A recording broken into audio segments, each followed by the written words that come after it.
Hello दोस्तों, आज मैं जिस वीडियो को लेकर आई हूँ आप सभी के सामने, उसका वीडियो का टाइटल है कि शिया और सूफी मुस्लिम मना रहे हैं मुहर्रम। ये कोई त्यौहार नहीं है मैं कहूँगी, लेकिन क्या है तो चलिए इस वीडियो के माध्यम से जानते हैं। अगर आप मुझे सपोर्ट करना चाहते हैं तो प्लीज़ चैनल को सब्सक्राइब कीजिएगा, वीडियो अच्छी लगे तो लाइक एंड शेयर कीजिए।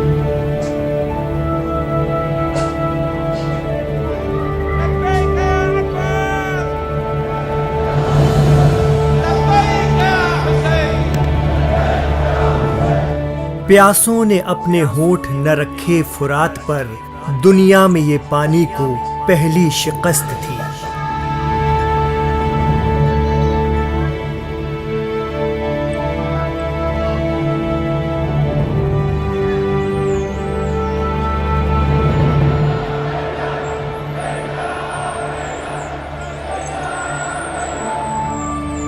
ये तस्वीर है ईरान की, जहां मुहर्रम का मातम अपने उरूज पर है। शिया अक्सरियत वाले ईरान की बात हम इसीलिए कर रहे हैं कि यहाँ पूरा मुल्क ही इमाम हुसैन अलैहिस्सलाम की यादों में डूब जाता है। सुप्रीम लीडर से लेकर ईरानी सद्र सभी इमाम हुसैन की याद में होने वाले सरकारी प्रोग्रामों में शिरकत करते हैं। दुनिया भर में जहाँ जहाँ हजरत इमाम हुसैन को चाहने वाले हैं, वहाँ मुहर्रम का मातम है और लोग अज़ादारी यानी अपने गम का इजहार कर रहे हैं। अब हम आपको लिए चलते हैं इराक, जहां राजधानी बगदाद से 120 किलोमीटर दूर है करबला शहर। अगर आप हिंदुस्तान, पाकिस्तान और बांग्लादेश से हैं, तो आपके यहाँ हर शहर में एक करबला नाम की जगह जरूर होगी। अच्छा, मेरे यहाँ भी है। लेकिन आज लाइव हिंदुस्तान के वीडियो शो दीन दुनिया में देखिए करबला के वो रूह परवर मंजर, जहाँ की आबो हवा भी या हुसैन की सदाओं से गूंज रही है। सजदा करते हैं, लेकिन आज मुझे पता चल रहा है करबला जो है वो क्या चीज है। सोने से बना हुआ ये विशाल रोजा या मकबरा इमाम हुसैन अलैहिस्सलाम का है। वो इमाम हुसैन जो पैगंबर इस्लाम हजरत मोहम्मद सल्लल्लाहु अलैहि वसल्लम की इकलौती बेटी के बेटे थे, यानी पैगंबर के नवासे, जिसे नाती भी कहा जाता है। आज से तकरीबन 1400 साल पहले सीरिया के तख्त पर यजीद नाम का एक राजा बैठा। यजीद बेहद सख्त दिल, बेहद क्रूर बादशाह था। अगर आपको यजीद की क्रूरता को समझना है तो आज के दौर के ISIS और अल-कायदा को देखिए, जिनकी नजर में इंसानियत, अमन और मोहब्बत नाम की कोई चीज है ही नहीं। इन दहशतगर्द तंजीमों या आतंकवादी संगठनों से कई गुना ज्यादा क्रूर था यजीद। सीरिया यानी शाम के तख्त पर बैठकर वो दुनिया के 2/3 हिस्से पर अपना राज चलाता था।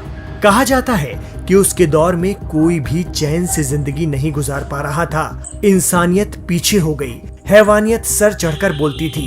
उसी दौर में पैगंबर हजरत मोहम्मद साहब के नवासे इमाम हुसैन मदीने में थे। पैगंबर दुनिया से पर्दा कर चुके थे। मदीना टेरिटरी भी यजीद के शासन में आती थी। इमाम हुसैन ने यजीद के हर कृत्य का विरोध किया, मुखालफत की। यजीद ने अपना गवर्नर मदीने में बैठा रखा था, जो उसकी मनमानी फॉलो करता था। इमाम हुसैन ने जब शासन का विरोध किया तो यजीद ने अपने गवर्नर से कहा कि इमाम हुसैन से हमारी बैत ले लो।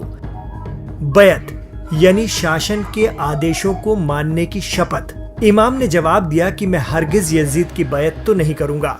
इमाम का बैत से इनकार करना था कि यजीद के फौजियों ने उन्हें तरह तरह से परेशान करना शुरू कर दिया। हालात इतने बदतर हो गए कि इमाम हुसैन को मजबूर होकर मदीना यानी अपना शहर छोड़ना पड़ा। मदीने से मक्का गए तो वहाँ भी यजीद के फौजी उन्हें परेशान करने लगे। मक्के में रहना भी खतरनाक हो गया तो इराक के शहर कूफा के लोगों ने इमाम हुसैन को खत लिखा कि आप हमारे शहर आ जाएं, हम यहाँ हर तरह से आपका साथ देंगे। इमाम हुसैन ने मक्के से कूफा जाने का फैसला किया। यजीद को जब पता चला कि हुसैन कूफा जा रहे हैं तो उसने वहां तैनात अपने गवर्नर को हुक्म दिया कि कूफे में फौज बढ़ा दो। बताया जाता है कि यजीद का हुक्म पाकर 30,000 यजीदी सिपाहियों ने कूफे में फ्लैग मार्च किया। यजीद की फौज की तादाद देखकर कूफे के लोग डर गए। उनमें से कुछ डर के मारे पलट गए, पीछे हट गए और कुछ यजीद के साथ हो गए। लेकिन बहुत बड़ी तादाद इमाम हुसैन को चाहने वालों की भी थी। वो डटे रहे। ऐसे में हजारों लोगों को गिरफ्तार करके जेल में डाल दिया गया। इमाम हुसैन कूफे के करीब ही थे कि उन्हें कूफे के बदले हुए हालात की खबर मिल गई। इमाम और उनके 72 साथियों ने कूफा से पहले करबला नाम की जगह पर काफिले का पड़ाव डाला, लेकिन इस बीच यजीद की हजारों की फौज ने इमाम हुसैन को घेर लिया। एक रिवायत के मुताबिक इमाम हुसैन ने उनसे कहा कि मुझे रास्ता दो, मैं हिंदुस्तान जाना चाहता हूँ, जहाँ मुसलमान तो फिलहाल नहीं रहते लेकिन अच्छे इंसान जरूर रहते हैं। लेकिन यजीद के हुक्म से उसकी फौज तो इमाम का कत्ल करने पर आमादा थी। इमाम हुसैन उनके 72 साथियों, जिनमें 6 माह के अली असगर से लेकर औरतें और बच्चे भी थे, उनका खाना पानी बंद कर दिया गया। 3 दिनों तक घोर रेगिस्तान में प्यासे रखने के बाद इमाम हुसैन, उनके भाई, उनके भतीजों और साथियों को 10 मुहर्रम सन 61 हिजरी को करबला के तपते मैदान में शहीद कर दिया गया। बस इसी सानहे को याद कर हर साल इमाम हुसैन के चाहने वाले मातमी रंग काला पहनकर 10 मुहर्रम को मातम करते हैं। सुन्नी मुसलमानों और शिया मुसलमानों के मुहर्रम मनाने का तरीका अलग अलग होता है। शिया इस्लाम का बेस ही ये घटना है, इसलिए वो इस पर जबरदस्त आजादारी करते हैं, जबकि सुन्नियों में सूफी, हनफी और बरेलवी तबके के मुसलमान ही मुहर्रम को मनाते हैं, मातम करते हैं, लेकिन शियाओं की तरह नहीं। इस्लाम के मानने वालों का एक बहुत बड़ा हिस्सा इसके विरोध में रहता है। यही वजह है कि ISIS और अलकायदा जैसी तंजीमें कई ममालिक में मुहर्रम के जुलूसों पर हमले करती हैं। ईरान, इराक, बहरीन और अजरबैजान, साथ ही सीरिया और यमन में शियाओं का बहुमत है।